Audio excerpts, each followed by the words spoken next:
En Mateo 16:21 dice Cristo: desde entonces comenzó a declarar a sus discípulos que le era necesario ir a Jerusalén y padecer mucho de los ancianos, de los principales sacerdotes y de los escribas, y ser muerto y resucitar al tercer día. Jesús, el unigénito Hijo de Dios, vino al mundo como un hombre de carne y hueso, nacido de virgen, descendiente de Abraham y perteneciente al linaje de Judá. Pero como dice en Juan 1:11, a lo suyo vino y los suyos no le recibieron. La máxima autoridad judía, que eran los principales sacerdotes de Jerusalén, el Sanedrín judío, le rechazó prácticamente nada más comenzar su ministerio. La verdad es que, aunque quisieran, nadie podía negar el poder y la autoridad de Jesús, pues Nicodemo, que pertenecía a este grupo tan selecto, le expresó que ellos sabían que había venido de Dios como maestro, porque nadie puede hacer las señales que hacía si no está Dios con él. Aún así persistieron en su rebeldía, rechazando al Hijo de Dios. ¿Cómo es posible que, pudiendo pensar incluso que podría ser el enviado de Dios, aún así quisieran rechazarle con tanta fuerza? Porque Jesús no vino al mundo a traer paz, sino espada.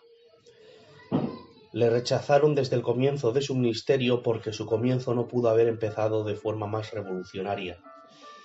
Siendo el tiempo de la Pascua, la gran fiesta judía donde más de 1 millón de judíos visitaban Jerusalén para celebrarla, ante la mirada de todas las personas que podía haber en ese momento en el templo, Jesús hizo un azote de cuerdas y comenzó a volcar las mesas de los cambistas y a echar fuera del templo a todos los mercaderes junto con los animales, diciendo: quitad de aquí estas cosas y no hagáis de la casa de mi padre casa de mercado. ¿Se podía haber comenzado peor? Pues yo creo que no. Pero es que Jesús no vino a ser políticamente correcto ni a ser diplomático. Jesús vino, entre otras cosas, a cumplir la ley. Y es algo muy fuerte comenzar haciendo esto y dejar en evidencia a las autoridades judías declarando que lo que estaban haciendo en medio de una fiesta tan sagrada como la Pascua era pecado. Como sabemos por los evangelios, a Jesús le quisieron echar mano en varias ocasiones, pero de todas aquellas ocasiones salió ileso gracias a la mano de Dios, porque no era su momento.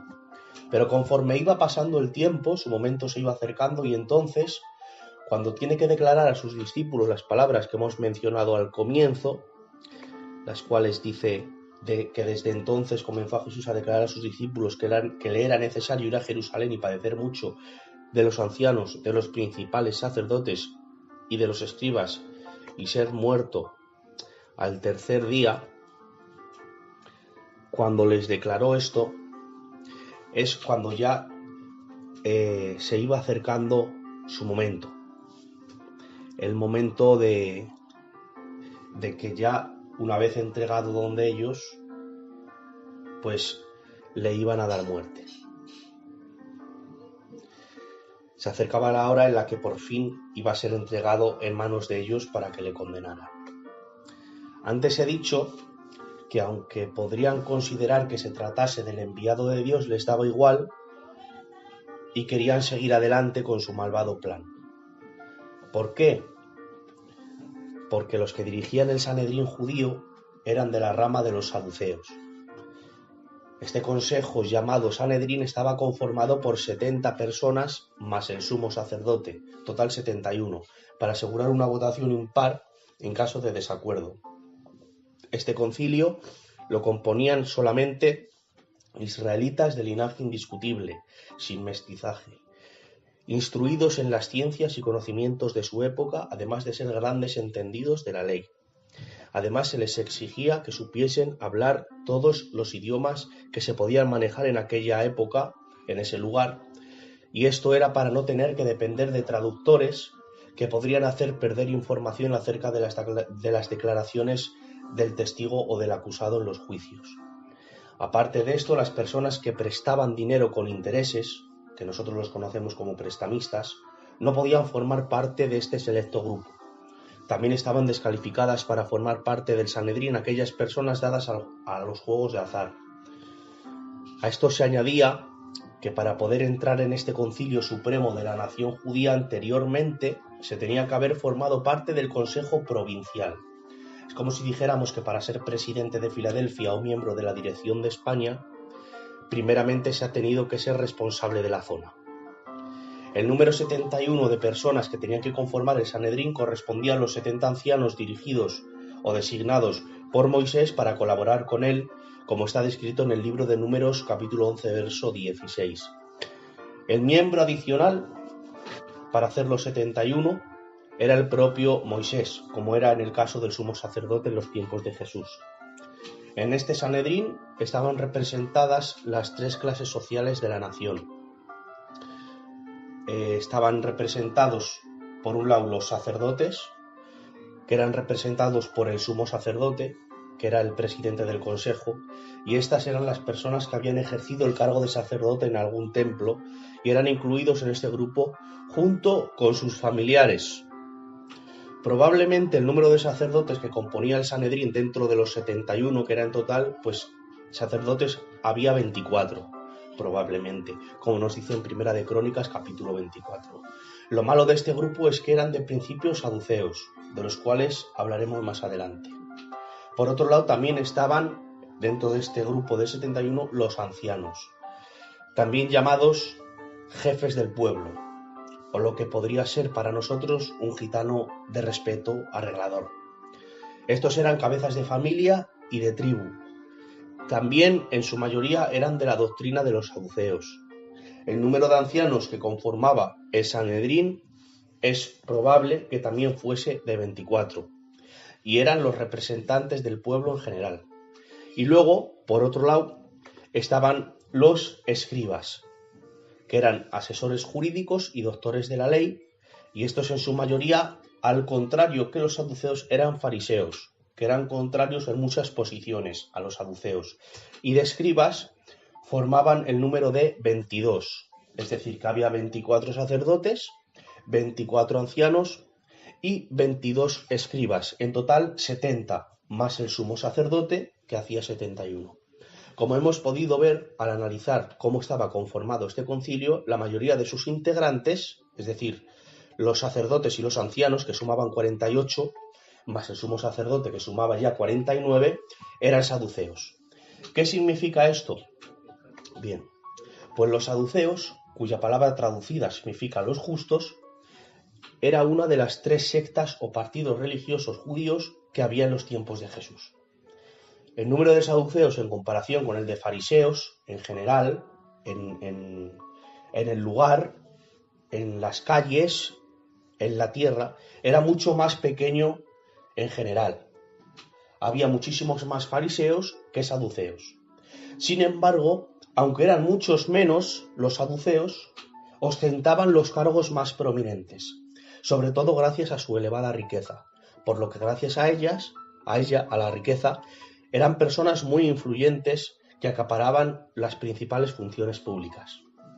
Los saduceos, como hemos podido ver, dominaban el Sanedrín, pues 48 de los 70 que conformaban el Sanedrín, o sea, más de la mitad, muy probablemente eran saduceos, más el sumo sacerdote, que era ya el presidente de ese consejo, que era saduceo también. Constituían un partido opuesto al de los fariseos, que también formaban parte del Sanedrín, aunque en menor medida, los cuales, los fariseos, daban una gran importancia a la tradición de los antiguos. Los saduceos solamente se limitaban a los escritos del Pentateuco, es decir, a los 5 primeros libros de la Biblia, que son Génesis, Éxodo, Levítico, Números y Deuteronomio, también conocidos como la Torá o la Ley de Moisés. Pero además pretendían interpretarla a su manera. Todos los demás libros del Antiguo Testamento los rechazaban, como podía ser Salmos, Job y todos los demás que estuvieran fuera del Pentateuco. Además rechazaban toda doctrina posterior a los escritos de la Torá, como por ejemplo la vida después de la muerte. Su negación acerca de esta doctrina se basaba en que supuestamente en el Pentateuco no se encuentran textos que hablen de ello. También negaban la existencia de ángeles y demonios y reaccionaban con burlas sobre todos aquellos que sí creían, como los fariseos, los cuales abrazaban una compleja angeleología. La característica que más destaca de este grupo, de los saduceos, es la de su negación acerca de la vida después de la muerte. Ellos rechazaban con total descaro esta doctrina, como dice la Biblia en Marcos 12:18, cuando dice que entonces vinieron a él los saduceos que dicen que no hay resurrección. Esto pone en este versículo. Al tratarse de personas que no creen que vayan a tener una retribución de sus actos después de la muerte, lo único que les preocupaba era vivir la vida de la mejor forma posible. Al fin y al cabo, era la única vida que creían que iban a tener. Esto les convertía en personas absolutamente materialistas, cuya única preocupación era tener cuanto más dinero mejor. Es por eso que se hicieron ricos gracias a su visión de la vida y a su gran avaricia. Inventaban cada vez formas más retorcidas de sacar dinero a costa de su posición, al ocupar los cargos de mayor rango dentro de la nación judía. Podían dirigir el templo como les diese la gana. Ellos eran los responsables de decidir si un cordero era apto o no para un sacrificio. Judíos había en muchos lugares, no solo en Judá, sino también en otras naciones de alrededor, y tenían que hacer un viaje de muchísimos kilómetros para llegar a celebrar la Pascua en Jerusalén. En esta fiesta, cada familia debía sacrificar, según la ley, un cordero perfecto y sin mancha. Muchas de estas personas se dedicarían seguramente al negocio del ganado, y lo más probable es que podrían disponer de varios corderos que podrían haber llevado consigo para celebrar la Pascua. Pero ¿quién se iba a arriesgar a traer un cordero desde tan lejos para que después de llegar al templo, uno de los sacerdotes examine al cordero y diga que no es válido? Podemos pensar, ¿y por qué razón diría un sacerdote que ese cordero que ha traído esa persona desde su casa no es válido? Pues porque ellos tenían su propio mercado, con corderos previamente certificados como aptos para el sacrificio. Era muy difícil conseguir que una persona que trajese un cordero propio pudiera pasar el examen de sacerdote. Al fin y al cabo, si lo aprobaban estaban perdiendo dinero. Por eso la mayoría compraba allí mismo los corderos aunque su precio fuese desorbitado, porque otra causa de su riqueza era esa, que los precios de los animales que se vendían allí eran hasta 4 veces más caros de lo normal. Y ahora es cuando viene lo mejor. No podían pagar con dinero normal porque decían que las monedas que utilizaba el Imperio Romano no eran válidas al tener la cara del César impresa en ella, por lo que pagar con ella en el templo lo consideraban un acto de idolatría. ¿Qué hicieron entonces? Inventarse su propia moneda, la moneda del templo, la cual podía costar el doble que la moneda romana, pero que en realidad no tenía validez para comprar nada fuera del templo. Aquí es donde entran las personas a las que la Biblia menciona como cambistas. Estos te podían cambiar 200 monedas romanas normales que de la calle, 200 por 100 monedas del templo, que en realidad fuera del templo no valen para nada. Vamos a suponer que un cordero podría costar por lo general 200 monedas romanas, 200 monedas normales. En el templo ese cordero no estaba a 200 monedas, estaba al doble, a 400, pero no monedas romanas, sino monedas del templo. Por 200 monedas romanas te dan 100 monedas del templo, pero necesitas 400 monedas del templo para poder comprar el cordero. Por lo tanto, necesitas 800 monedas romanas.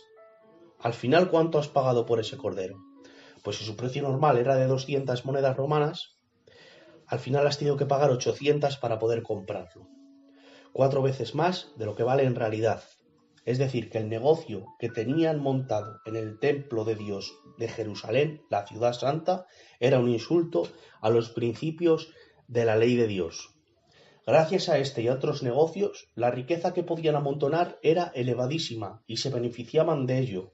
En los días de Jesús, el Sanedrín se había convertido en un organismo corrupto y con motivaciones políticas más que espirituales.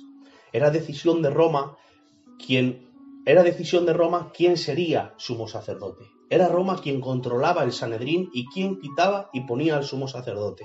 Por eso, las designaciones podían ser compradas con favores políticos o incluso con dinero. Justo en el año en el que Jesús fue sacrificado, se nos habla de dos personajes que dirigían el Sanedrín, llamados Anás y Caifás. Anás era el suegro de Caifás, y Caifás era el sumo sacerdote de aquel año. Pero aunque Caifás fuera el sumo sacerdote, hay razones suficientes para pensar que quien realmente dirigía el Sanedrín era su suegro Anás. ¿Por qué? Sabemos por la historia que Anás se había convertido en uno de los hombres más influyentes de Jerusalén y que había servido anteriormente 20 años seguidos como sumo sacerdote. Esto, para un sumo sacerdote, era un auténtico récord. Desde el año 7 a.C. hasta el 14 después de Cristo. Después de esto, después de estar 20 años como sumo sacerdote, los que ejercieron el sumo sacerdocio después de él fueron sus 5 hijos, uno tras otro. Por lo que estos 20 años no fueron 20, fueron más. Porque el sumo sacerdocio lo estaban ejerciendo sus hijos. 5, nada más y nada menos. Y ahora le tocaba a su yerno, Caifás. Anás se las había arreglado para controlar el sumo sacerdocio a través de todos ellos. Incluso varias veces en el Nuevo Testamento a Anás se le llama sumo sacerdote, como podemos ver en Lucas capítulo 3, verso 2. Este hombre había conseguido convertir el sumo sacerdocio en un negocio de ganancias increíbles y se habían hecho ricos a costa del pueblo que subía a Jerusalén para adorar a Dios. De todo esto se puede explicar por qué Jesús, siendo el Hijo de Dios, reaccionara con tanta ira en medio del templo, hasta en 2 ocasiones, una al principio de su ministerio, como hemos visto antes, y otra al final del mismo, poco antes de ser arrestado. Creo que es de bastante importancia puntualizar que el Sanedrín en su mayoría era de doctrina saducea y que su dirigente, el sumo sacerdote, era saduceo, ya que al ser personas que no creían en la vida después de la muerte y por consiguiente puramente materialistas y exageradamente ávaros, les daba exactamente igual si aquel a quien condenaban era el Hijo de Dios o no, pues en lo único que se preocupaban era en no perder sus ganancias y, si es posible, incluso aumentarlas. Y lo que Jesucristo estaba haciendo era una amenaza para sus propios negocios ilícitos. Es por eso que, aunque podían considerar que a quien estaban condenando era al mismo Dios hecho carne, podían seguir adelante sin ningún remordimiento. Al fin y al cabo, como solo creían en esta vida, no tenían miedo a las consecuencias. Por todo esto, no es para sorprenderse que Anás estuviera tan decidido a eliminar a Jesús en repetidas ocasiones, pues Jesús era todo lo que tenía que ser un verdadero sacerdote, santo, inocente, irreprensible, honesto, honorable y virtuoso. Anás era un corrupto, y este tipo de personas no pueden permanecer fieles a la justicia. Por eso los hechos y dichos de Jesús eran un ataque constante hacia su persona y quería librarse de él como fuera posible. De hecho, terminaría consiguiéndolo. Una vez llegó el momento, Judas se ofreció a entregar a Jesús y desde entonces comenzó la agonía del Señor. Jesús, antes de ser sentenciado a crucifixión, fue severamente maltratado. Podemos marcar el inicio de su maltrato nada más que le apresan en el Getsemaní. La Biblia no dice nada acerca de lo que ocurrió en el trayecto desde que le apresaron en el huerto hasta que los llevaron donde los sacerdotes, pero podemos imaginar que recibiría varios golpes por el camino de parte de aquellos guardias del templo. Una vez llevado donde los sacerdotes, Cristo se mantuvo en silencio, pues ese juicio era tan corrupto e ilegal que no merecía la pena gastar energía para defenderse.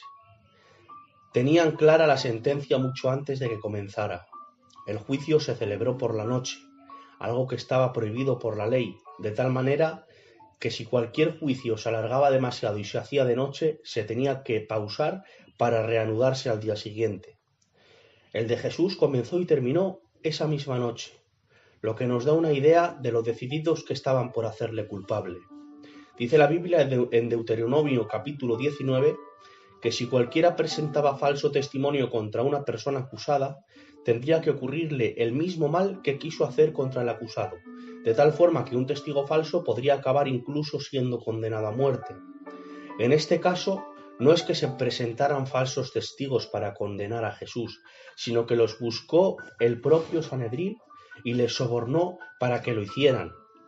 Y dice la Biblia que ni aun así sus testimonios concordaban, más bien se contradecían unos a otros, con lo que podemos demostrar que estos testigos eran falsos y deberían haber pagado en ese momento el castigo por el que acusaban a Jesús. Además, cualquier acusado siempre tenía derecho a un juicio público. Sin embargo, este se realizó en secreto. Cualquier acusado también tenía derecho a un abogado, a llamar a testigos y a presentar evidencias y pruebas acerca de su inocencia. Pero todas estas cosas le fueron negadas al Señor. Lo mejor que podía hacer es quedarse en silencio como un cordero que era llevado al matadero.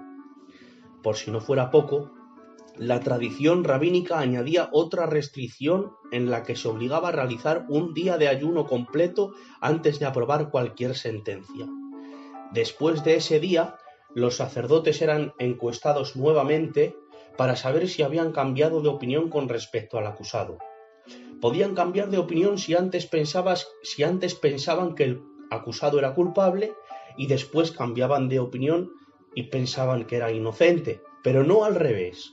Si antes del ayuno ya se declaró que era inocente, ya no se podía cambiar de opinión para hacerle culpable. También, para asegurarse que ninguno de ellos tenía intenciones propias contra el acusado, solamente se llevaban a cabo juicios en los que una tercera persona acusaba a otra. Si eran los mismos sacerdotes y ancianos los que acusaban directamente a una persona, todo ese concilio era descalificado para juzgar el caso, pues se buscaba el equilibrio y la imparcialidad para que nadie que tuviese voto estuviese cegado por sus propias opiniones preconcebidas contra el acusado. Antes de ser juzgado de forma oficial, Jesús fue llevado donde Anás y obligado a comparecer ante él aun cuando todavía no había ninguna acusación, lo cual estaba completamente fuera de lugar, pues en realidad lo que estaba intentando este sacerdote, llamado Anás, era que Jesús se acusara a sí mismo para poder usar estas palabras en su contra, algo que era totalmente contrario a los principios de justicia que debían acatar los sacerdotes. Este es un detalle que nos confirma lo que hemos dicho anteriormente, que quien realmente dirigía el sumo sacerdocio no era Caifás, sino su suegro, pues fue al primer hombre a quien la guardia presentó a Jesús, y era él, Anás, quien definitivamente tenía que autorizar el juicio. Pero Jesús, al ser obligado a comparecer antes del propio juicio, en una de las pocas ocasiones que habló desde que le apresaron, dejó entrever sutilmente la ilegalidad y la corrupción de lo que estaban haciendo al contestarle: «Yo siempre he enseñado públicamente y nada he hablado en oculto. ¿Por qué me preguntas a mí? Pregunta a los que me han oído, ellos saben lo que yo he dicho». Con estas simples palabras, Jesús estaba descubriendo lo mal que estaban haciendo las cosas, pues estaban violando todos los principios establecidos para asegurar que los juicios eran justos y misericordiosos. Casi todos estos principios fueron incumplidos. Su juicio fue injusto e ilegal. Los principales sacerdotes convirtieron su propio concilio en un tribunal sin credibilidad, con el único propósito preconcebido de sentenciar a muerte a Jesús, siendo el más grande error judicial jamás cometido en la historia de la humanidad. Cuando Jesús le dijo al sacerdote: «¿Por qué me preguntas a mí? Pregunta a los demás», estaba exponiendo la corrupción del juicio, y uno de los guardias, al ver que con esa respuesta había humillado al sacerdote, se acercó y le dio una bofetada. Esta bofetada no se trataba de una bofetada con la mano abierta, sino de un bastonazo. La palabra que utiliza Juan para bofetada es la palabra rapisma, la cual procede de la palabra rapis, que significa bastón, o rapizza, que significa apalear. Un doctor llamado Judica Cordiglia dice que la lesión le produjo daño en el cartílago de la nariz, posiblemente desviándosela debido al bastonazo propinado por un hombre zurdo situado a la derecha de Jesús. El que fuera zurdo nos hace pensar que se tratara de un escriba. Un golpe en la nariz de estas características, capaz de desviarla y de lesionar su cartílago, hizo que de su nariz salieran cascadas de sangre. Es posible que esta reacción por parte del alguacil pudiese tener el propósito de incitarle a responder con maldiciones y amenazas que luego podrían ser usadas en su contra cuando diera comienzo el juicio de forma oficial. Pero Jesús respondió con una serenidad majestuosa: si he hablado mal, dime en qué, pero si no, ¿por qué me golpeas? No tenían derecho a retenerlo y mucho menos a golpearlo, pero Anás, avergonzado y molesto, hizo que lo ataran y lo llevaran a casa de su yerno, el sumo sacerdote Caifás, para comenzar el juicio. Un lugar considerado ilegal para celebrar un juicio, ya que se tenía que celebrar en algún edificio del templo, no en casa del sumo sacerdote.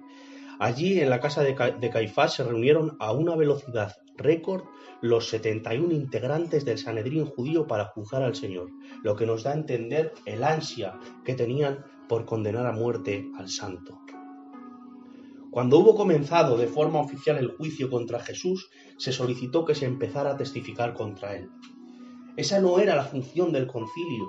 No debían actuar como fiscales o acusadores, sino buscando siempre promover la misericordia. Pero al solicitar ellos mismos a los testigos que hablaran en contra de Jesús, estaban renunciando desde el comienzo a un juicio justo.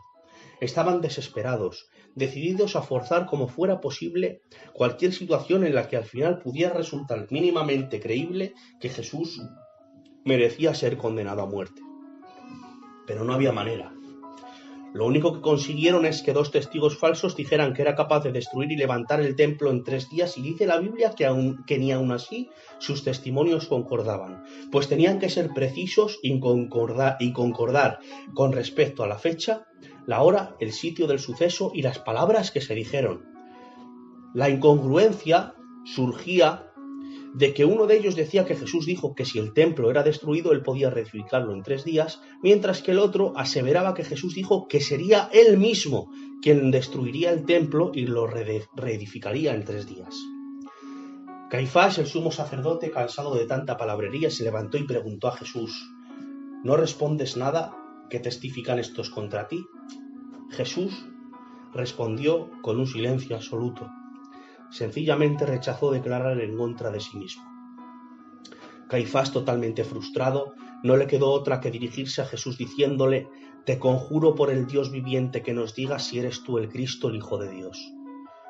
Juró para que Jesús hablara, haciéndole una pregunta directa sobre la que podía ser declarado sentenciado a muerte sin ningún problema, pues afirmar por sí mismo que era Dios era una base sólida para acusarle de blasfemia y condenar a muerte a cualquier persona.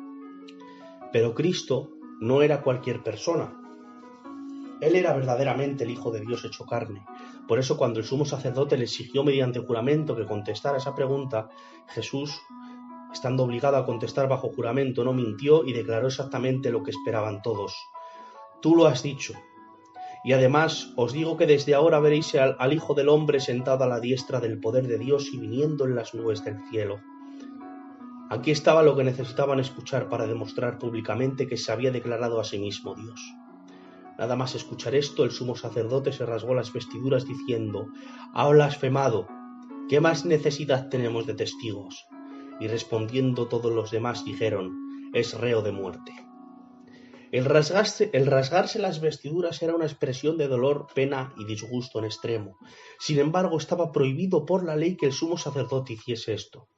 Irónicamente, mientras acusaban erróneamente a Jesús de blasfemia, el sumo sacerdote estaba cometiendo un serio acto de sacrilegio, profanando el oficio de sumo sacerdote de una manera expresamente prohibida por las Escrituras en Levítico 21:10. Esta indignación, además, era totalmente falsa, pues las ganas que tenían de condenar a Jesús no les cabían en el cuerpo y seguramente, aunque exteriormente parecía indignado, interiormente estaba encantado con esa declaración de Jesús.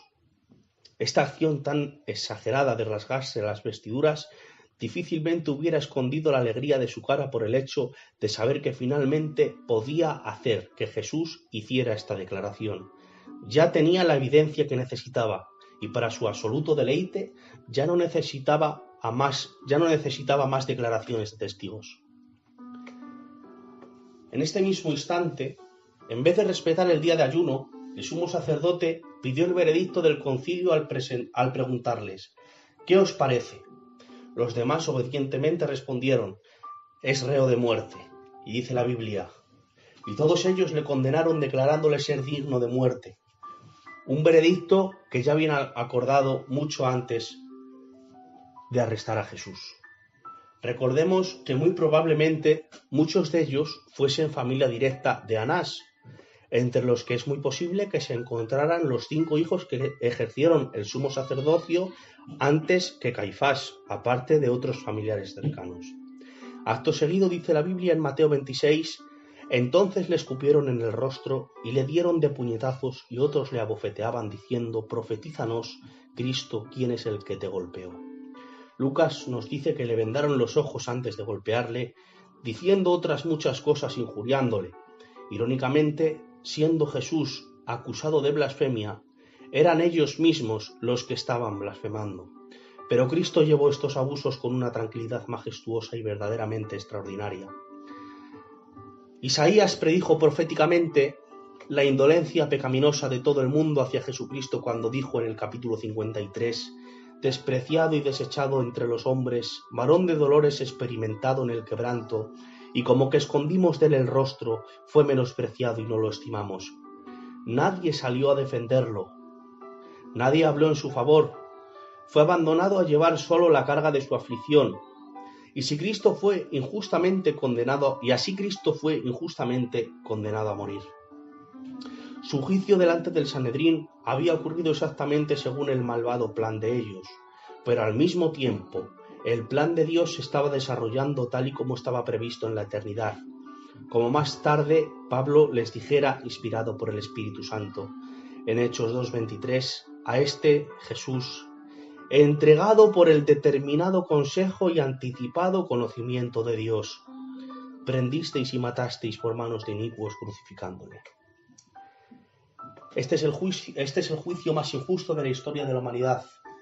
Sin embargo, este acontecimiento se convierte en algo sumamente glorioso cuando entendemos el verdadero trasfondo de esta historia. Detrás del velo de todos estos acontecimientos estaba la soberana mano de Dios dirigiendo cada movimiento hacia el plan que había determinado desde antes de la fundación del mundo. ¿Por qué fue el juicio más injusto de la historia?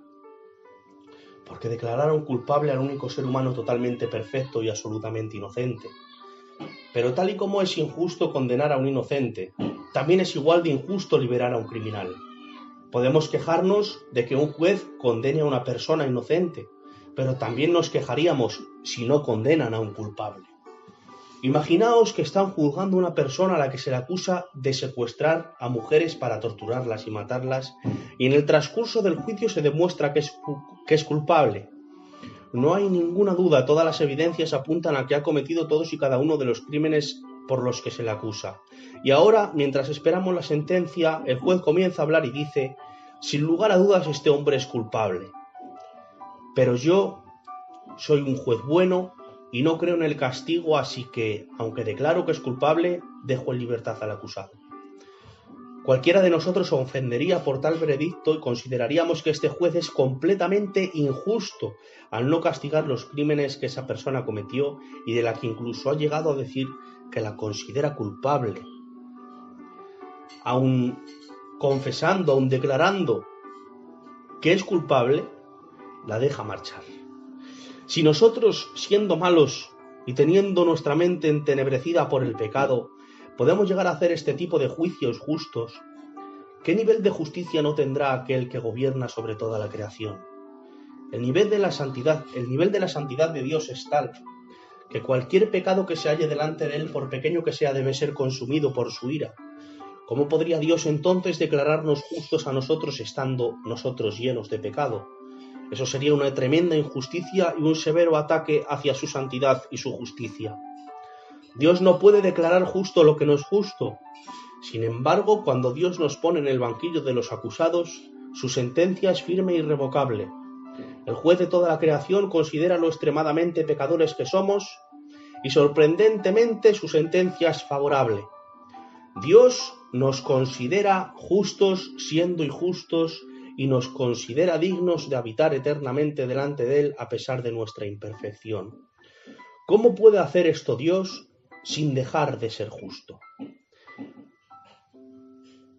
Pues porque quien ocupó el banquillo del acusado no fuimos nosotros, sino Jesús, y aunque Él era inocente, fue castigado como el mayor criminal de la historia, siendo nosotros quienes deberíamos haber ocupado ese lugar.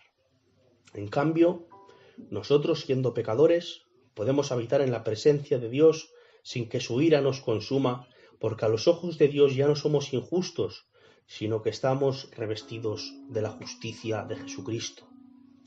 Cristo ocupó el banquillo del culpable para que cada uno de nosotros pueda ser inocente. Cristo sufre el juicio injusto de la humanidad castigando al santo, mientras nosotros ocupamos el lugar del justo para recibir con acción de gracias todas sus riquezas siendo pecadores. Éramos nosotros los que nos merecíamos el juicio de castigo, pero fue Cristo quien sufrió ese castigo.